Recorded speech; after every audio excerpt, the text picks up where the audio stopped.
Cette vidéo, c'est en fait la suite d'une autre vidéo que je vous invite à regarder en cliquant sur le lien qui s'affiche. Et sinon, voici l'autre vidéo. Donc là, pour le maquillage de Cruella, c'est un peu compliqué, enfin c'est un peu particulier comme maquillage parce que Cruella, elle a quand même des... Enfin son maquillage en soi, il est pas du tout compliqué. C'est vraiment quelque chose avec des... Là, il y a un reflet. Des yeux verts, des lèvres rouges. C'est vraiment quelque chose qui est très facile à faire, mais par contre ce qui va être beaucoup plus compliqué, surtout pour moi, ça va être en fait de recréer la forme de visage de Cruella. Donc en fait elle a vraiment un front très très rond. Attends, je vais essayer de zoomer. Elle a un front très très rond et très très grand front. Mais par contre à part ça, elle a des traits tout à fait. Elle a des traits très angulaires. Notamment le cheekbone là qui est vraiment pointu, elle a un nez très très pointu aussi. Ses sourcils font vraiment des accents circonflexes là, c'est vraiment... Elle a un visage très caractéristique on va dire, donc ça va être plus compliqué à faire pour moi parce que moi j'ai plutôt des traits ronds naturellement. Mais bon on va y arriver, c'est pas grave, c'est pas ça le problème, du coup c'est parti. Pour le teint j'ai envie d'avoir quelque chose qui va être très couvrant et qui va me faire un teint beaucoup plus pâle que ma peau naturelle parce que vraiment elle a la peau très très claire, Cruella là. Donc je vais utiliser ce produit là de Agnès B qui s'appelle Nudity. Après je crois qu'Agnès B ils font plus... c'est plus de marque de maquillage maintenant mais bon c'est pas très grave. Je pense que vous n'allez pas avoir de mal à trouver un produit qui va être similaire. Et ça je le mets avec une éponge que j'ai achetée chez H&M. Je vais le mettre vraiment partout sur mon visage. Là, vous voyez là il y a vraiment une différence entre ma peau et la couleur de ma peau des deux côtés. Je vais le descendre aussi d'un coup, c'est hyper important si on veut que ça ait l'air naturel entre guillemets parce que si on a une grosse démarcation entre le visage et le cou, ça va pas vraiment faire naturel. Pour ce maquillage là je vais commencer ensuite, après le fond de teint je vais enchaîner directement sur les yeux parce que vu qu'on va vraiment mettre pas mal de fard à paupières, j'ai pas envie de faire mon teint et qu'au final tout ça tombe dessus et que ça ruine le teint entre guillemets. Faut que j'arrête de faire des entre guillemets toutes les 2 secondes. Sous mon fard à paupières je vais mettre la base d'Urban Decay qui est la Primer Eyeshadow Potion, la originale en fait. Ça je vais le mettre sur mes paupières. Là il n'y a pas vraiment besoin de l'étirer partout, enfin je vais remettre quand même, je vais monter sur la paupière fixe pour l'unifier un peu, mais c'est pas vraiment nécessaire d'en mettre partout parce que de toute façon Cruella elle a vraiment que du maquillage sur la paupière fixe, là elle a même pas de transition vraiment, donc nous on va en faire quand même une petite mais elle a pas une énorme transition. Voilà, et ensuite avec un pinceau plat sur la palette de Sephora, la vieille palette Sephora, je vais prendre cette teinte là qui est quand même très pigmentée et ça je vais le mettre partout sur ma paupière mobile en fait. Wow. Ça va être très flashy mais c'est pas grave. Alors moi j'ai une paupière assez grosse quand même, mais par contre j'ai vraiment une grosse démarcation au niveau de mon creux, donc c'est un peu compliqué pour moi de faire une paupière mobile qui soit plus grande, qui aille plus loin que mon creux parce que sinon ça va vraiment se voir. Mais si vous avez des paupières, très peu de distinction entre la paupière mobile et la paupière fixe, vous pouvez en profiter justement pour agrandir vraiment cette paupière mobile. Donc Cruella, celle de Cruella elle est vraiment grande là, on s'entend là-dessus. Là pour moi c'est vert, hein. Ça si on est d'accord c'est très très vert, mais en fait on dirait presque qu'il y a un sous-ton turquoise ou presque bleu, hein. Mais je vais reprendre quelque chose d'un tout petit peu plus foncé pour faire un peu comme un halo autour du milieu de ma paupière pour vraiment faire sortir encore plus mes yeux. Et ça je le mets au centre et... non pas au centre, au contraire. Enfin au coin de l'œil et à l'extérieur de l'œil. Et là je trouve que ça met plus en valeur le côté bombé de l'œil en fait. Ça fait vraiment comme si mon œil était tout rond. Comme ceux de Cruella.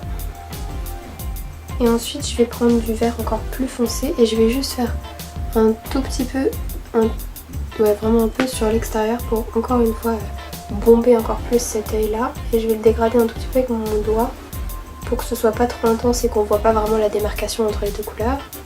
Je vais pareil de l'autre côté. Et j'en mets aussi dans le creux. Et ensuite pour terminer ce côté vraiment yeux ronds, en plus il me semble, je vais re-regarder les photos, mais il me semble qu'elle a presque dans le creux, voilà, elle a presque en fait je sais pas si on voit très bien, mais elle a vraiment une démarcation noire. Donc on va faire un petit creux de l'œil noir. Je regarde sur d'autres photos. Ouais, elle a toujours une espèce de petite démarcation noire comme ça qui vraiment encore accentue le fait que sa paupière soit vraiment même soit ronde et même pointue un peu vers le haut. C'est assez bizarre. Et donc pour ça je vais prendre de la poudre noire, enfin du fard à paupières noir. Et ça je vais le mettre comme ça dans le creux. Et ça je vais le monter en haut. Vous voyez que j'ai quand même un tout petit peu dépassé, enfin mon creux il est plus bas que ce que je l'ai fait, le vert il dépasse un peu en haut. Mais je vais utiliser ce noir pour faire comme si mon creux était aussi haut que ça. Et finalement ça rend plutôt pas mal.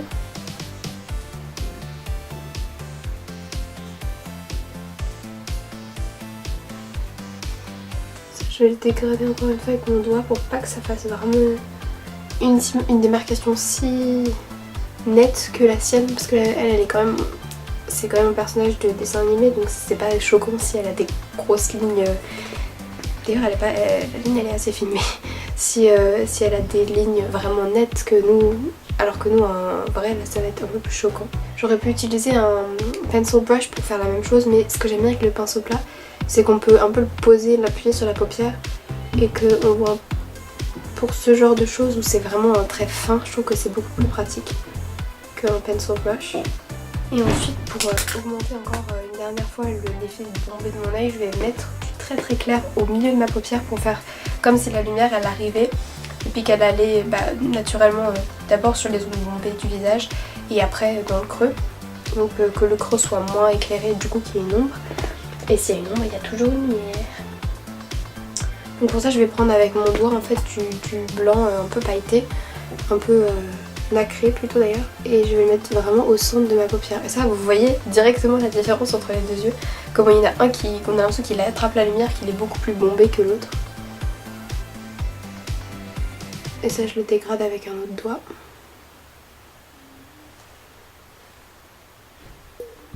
Ensuite je suis pas sûre de si elle a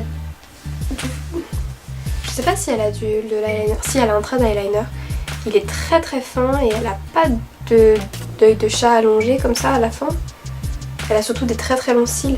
Mais du coup il faut que je fasse un trait d'eyeliner. Il faut faire un trait d'eyeliner très fin parce que le problème c'est que si on fait un trait d'eyeliner trop épais, on verra pas les cils dépasser. Après on va avoir l'impression qu'on a pas de cils ou alors très très peu de cils. Enfin, ou du moins les cils très très courts. Donc là vraiment je vais faire un trait d'eyeliner le plus fin possible.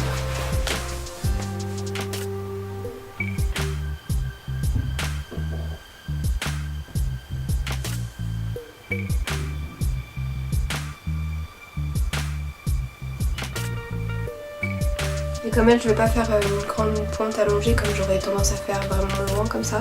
Je vais juste faire une petite. Et ensuite, je vais utiliser la niche pour utiliser un peu de n'importe quoi comme mascara du moment qu'il a un effet allongeant.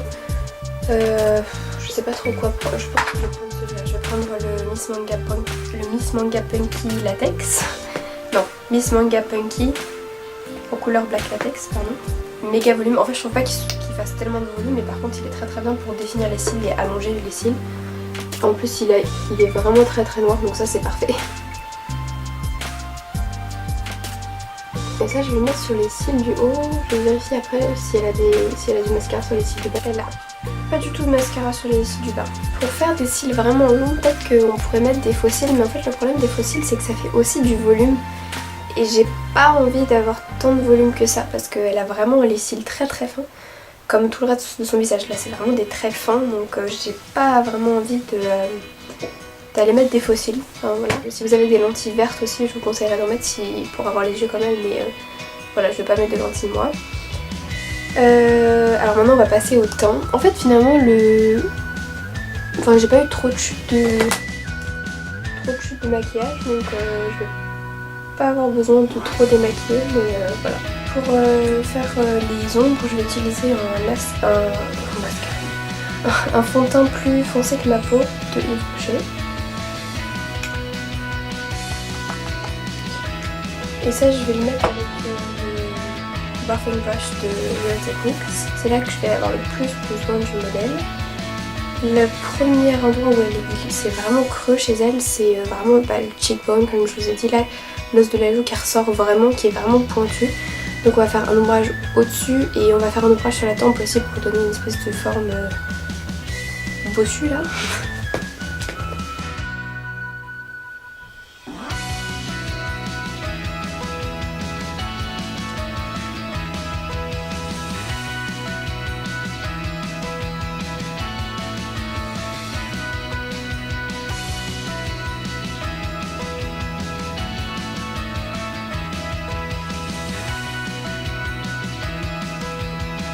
L'ombrage, je vais le faire quand même arriver assez loin sur ma joue parce que c'est ça qui va faire aussi ressortir plus l'os de la joue. Donc, alors là, l'ombrage il paraît carrément être foncé sur ma joue, c'est assez bizarre parce que je n'ai pas mis tant que ça. Je crois que c'est aussi l'ombrage naturel de ma joue là, qui fait une ombre, qui intensifie l'ombre.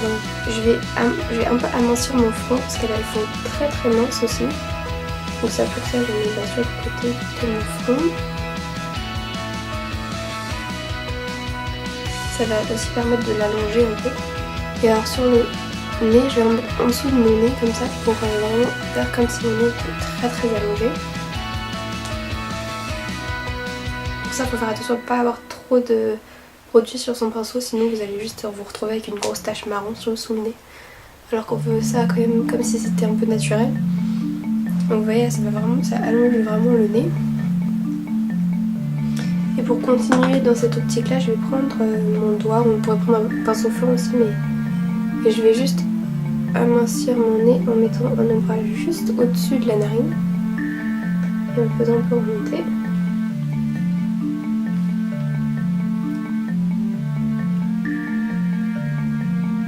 Ça, je vais faire aussi remonter le long de l'arête du nez pour vraiment donner comme si l'impression pour donner l'impression que j'ai un nez très très fin. Voilà, ça change vraiment la forme de mon visage quand même. Ensuite, elle a un visage très carré, donc on va essayer de faire un ombrage sur mon menton comme ça pour faire comme si mon bas du visage était très carré. Et je vais remonter là, derrière, un peu entre l'oreille et le début de mon visage parce que ça va aussi permettre de rendre un peu plus carré le bas de mon visage. Et je vais faire un ombrage ici parce que si mon visage était carré, il y aurait un ombrage tout ici en fait. Surtout ici, en fait naturellement il est là puisque mon menton est plus pointu qu'elle. Du coup je vais faire l'ombrage un peu plus sur les côtés pour vraiment donner l'impression que mon visage est carré. Voilà, et ensuite il reste à faire les couleurs. Donc là pour ça je vais prendre le cache-cerne Garnier Roll-On que je vous avais déjà vu dans l'autre vidéo. Qui est plus clair que ma peau et qui va me permettre de faire les ombrages. Donc ça je vais le mettre sur tout le cheekbone comme ça. Et ça je vais le faire remonter quand même pas mal sur la joue. Hein. Je vais le faire monter non, mais aller jusqu'au milieu de ma joue, vraiment pour vraiment allonger ça. Le long de l'arête de mon nez. Et je vais mettre pas mal d'ombrage ici, là juste ici, pour faire comme si ça c'était encore plus devant que le reste de mon visage. Un petit ombrage au milieu du nez en T. Et puis aussi juste au-dessus de ma lèvre pour lui donner, pas du volume parce que c'est pas ça qu'on veut faire, mais faire comme si j'avais toute cette partie du visage qui était en avant un peu. Et une lumière ici et ici. Parce que naturellement j'ai une lumière au milieu du menton. Donc je vais juste la prolonger en fait si vous voulez sur le reste de mon visage pour le rendre plus carré. Ça je vais reprendre mon éponge pour le dégrader parce que j'ai vraiment envie que ça se mélange un peu avec le fond de teint pour que ce soit naturel. Pour que ça semble naturel du moins.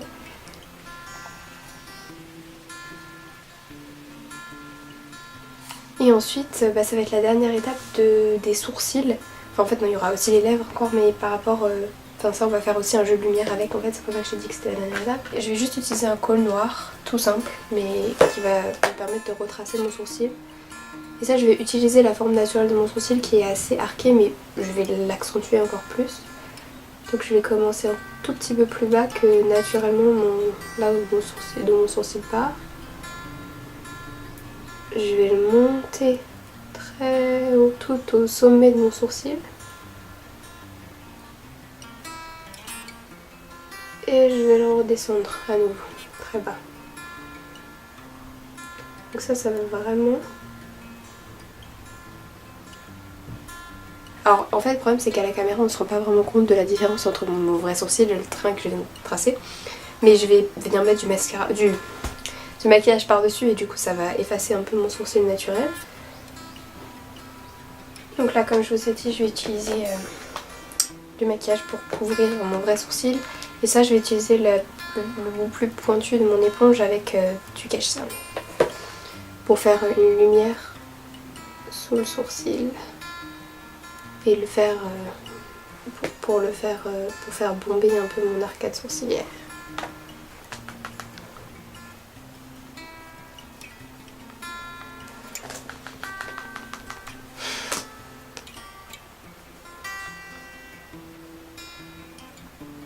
Si vous voulez et vous pouvez, je vous conseillerais aussi de faire disparaître avant vos sourcils en utilisant la technique soit du latex ou pas du latex, soit de la colle ou voilà. Mais moi c'est vrai que je suis pas vraiment fan de cette technique donc je préfère juste le faire avec du maquillage. Et la dernière étape c'est le rouge à lèvres rouge. Je vais utiliser le rouge à lèvres de Yves Rocher, le numéro 604 je pense. Non pas du tout, 51, rouge groseille.